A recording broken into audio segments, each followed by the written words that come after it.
তুমি কি ওই যে পতিতালয়ের মহিলা তার চাইতেও খারাপ যে কুকুরকে পানি পান করিয়ে জান্নাতের বিষয় জেনে গেছে?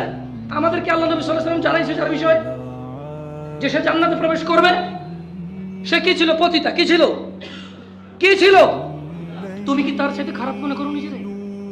যে আল্লাহ পতিতা কুকুরকে পানি খাওয়াইলে সন্তুষ্ট হয়ে জান্নাত দেয়, যে আল্লাহ 99 জন লোককে হত্যা করার পর যে বলছে ক্ষমা নাই তাকেও হত্যা করছে, এরপরেও মনের ভিতরে কেমন জ্বালা যন্ত্রণা যে আমি কোথায় গেলে মাপ পাবো, কেমনে আমি মাপ পাবো, এই যে মনের ওর এই যে দ্বিধা দ্বন্দ্ব যে আছে, তো একজন বিচার করে ফেলবে, মাপ না পেলে কি হবে, কে করবে মাপ?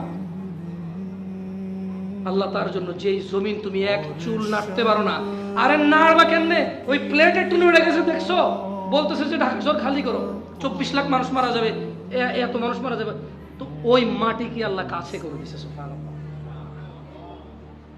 বুঝছো তো যুবক ভাই আমার, আল্লাহ কেমন?